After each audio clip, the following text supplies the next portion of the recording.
everybody wants to get united. Like, what we gotta do is meet everybody on 149th Street at the bank. Is the buff in graffiti part of the culture, or is it more so our worst enemy? Let me know your thoughts about this in the comments down below. You see, I was on Instagram and I stumbled onto this post from the Nasty Vandal, link in the description down below, where they asked this very same question. More specifically, is the buff just destruction, or is it a part of graffiti? And they brought up a good point of the fact that they think it's more so on what you prioritize. If you prioritize the process more, then you probably don't mind the buff all too much. But if you prioritize and you prefer the end result, then you probably hate the buff. The community, such as this user Art for Bad Kids, brought up a really good point as well, and their perspective is the art of getting up is the art of letting go. And I thought that was a really good summarization of the topic for at least how I see it. But once again, I'd like to hear what you guys think in the comments down below. As far as my own point of view, I've always felt like the buff was just a part of graffiti, and in fact it was a part I actually liked about graffiti because it allowed for walls to be recycled. It allowed for people to do something, try something out, get up, and then reset the wall for somebody else to come back and get it, or even allow the same person to come back and get it if they were fast enough. For toys, I felt the buff was important because if they did a really bad tag that they kind of regretted, well, the buff came along and offered them a fresh start. The downside is if you have tribute pieces or just a spot that's been rocking for a long time, well, the buff would always put that at risk. And the buff is also kind of what made that valuable. If you had a spot that was rocking for a month, you would almost hope it would last 2 months. You would hope it would last 3 months, a year, 2 years, 5 years, 10 years, 15. It became a game of how long can this piece avoid the buff? How long can this Throwie avoid the buff? So on and so forth. But if the buff never existed, you'd never have that game. You might also say if the buff never existed, you'd never have an incentive to go for heaven spots. Heaven spots are revered not only because they're difficult to get to, but because they're hard to buff, and they're hard to buff because they're difficult to get to. Heaven spots are almost a response to the buff in that sense. So we can credit a lot of what we do, a lot of the fun of our culture and community to the actual buff itself. And that's also why I don't mind the buff. I think it's actually a great part of graffiti. But I can totally understand somebody doing a piece, spending 6-10 hours at a spot, which I've done in the past myself, only for the buff to come the next day or 2 days later and just paint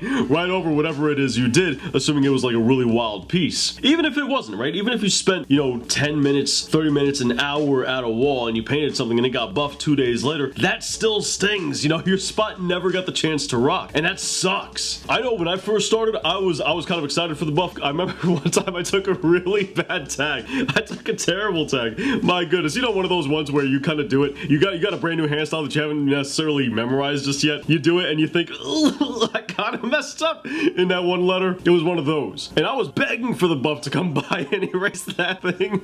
Now, if you don't want to end up like me and you don't want to have that issue when you go out to a wall, check out our Ultimate Graffiti Guidebook. I know for a lot of us starting out, it's hard to learn graffiti. It's not easy to know what to study, how to study it. You're practicing in your book, and it's a struggle. Even if you've been doing graffiti for decades and you're coming back to the art form, you're gonna run into a lot of those same issues. But you don't have to. We've had people just like that pick up the book, and they've learned more from one simple, easy read-through than they've learned throughout the rest of their graffiti career. We're talking people who are day one in graffiti or 10, 20, 30, 40, 50 years in graffiti, learning more from our book and progressing more rapidly than they've progressed at any other point in their career. And we're able to do this because we crammed this book with decades of information that has never been talked about in graffiti before. And we have hundreds of pictures from cover to cover that make the lessons easy to follow for everybody of all skill levels. Check out digital copies over at theartistblock.inc with physical copies over on Amazon. But this is where something comes into play. This is what separates the real hardcore kings from the average writer. Because the hardcore kings are going to take one of two routes. They're either A, going to start going out a lot more, that way the buff can't keep up with them, or B, they're going to start gaining an eye for better spots. Spots that are gonna last, and that defines a lot of writers. But there's a third option, and that's just simply a mixture of the first two.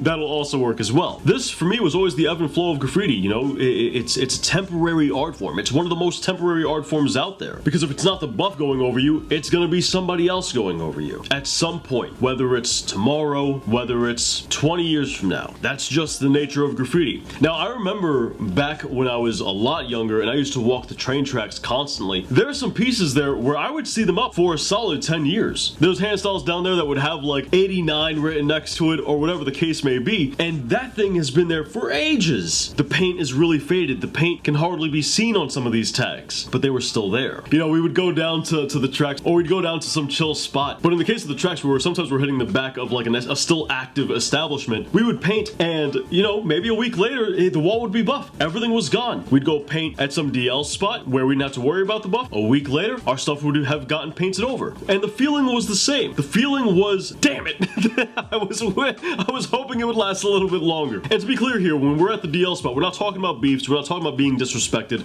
we're talking about like somebody came over and respectfully buffed over our stuff and they did their own thing. So the feeling was very much the same. And there was an understanding when we would go to the DL spot of, we know that what we do here is temporary. We know that if we're not okay with spending 5, 6 or more hours or whatever the case may be at this wall for it to just be erased a week later, then don't spend that much time at the wall. Do something that you're okay with getting buffed. Do something that you're okay with getting gone over. That responsibility falls on you. And for a lot of people, this is precisely the reason why they do hand styles and throwies. What's the point of spending God knows how many cans, God knows how much time at a wall that could easily be erased in a fraction of the time? Makes more sense to do hand styles and throwies that take little effort, a single can, and no time at all, as opposed to spending your time doing a burner that people may not see in just a few days. Alright dudes, that just about wraps up today's video. Let me know what you guys think about the buff in the comments down below. And while you're at it, don't forget to check out our Ultimate Graffiti Guidebook. We got digital copies over at the artistblock.inc with physical copies over on Amazon. Want to check out the best graffiti tutorials anywhere online? We got those right up here for you, with more graffiti content right over here. I'll catch you guys back here next week. Thanks for watching.